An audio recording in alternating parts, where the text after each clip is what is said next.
বাহ, সুন্দর তো। আমি জানি আমি অনেক কিউট, আর এর জন্যই তো তুমি আমাকে অনেক বেশি ভালোবাসবা। ভাবি, আপনি সব কি বলতেছেন? আমি কেন আপনাকে ভালোবাসবো? ভাবি? এই ভাবি মানে কি? আমি তোমার কোন ধরনের ভাবি লাগে? বাসার পরে এসে বউকে ভাবি বলা হচ্ছে? এক ঘুষি দিয়ে না নাকটা ফাটিয়ে ফেলবো একদম। হাই হাই রে, এখানে কি হইতেছে এগুলা? এই তুই এখানে কি করতেছো? মা, বাবা, দেখো এখানে কি চলতেছে।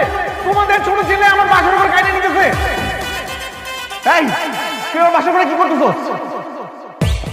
বাবা, মা, কই তোমরা? আসো না কেন? কি এই গাধা, এই বাসর ঘরে বেবো চিৎকার করে, একদম তোর তো তুই কখন আসছিস? মানে আসছিস ভালো কথা, এই ঘরে কি করিস তুই? আমি আইসি দেখি হারামিটা আমার বাসার উপরে বিছানার উপরে উঠে গেছে।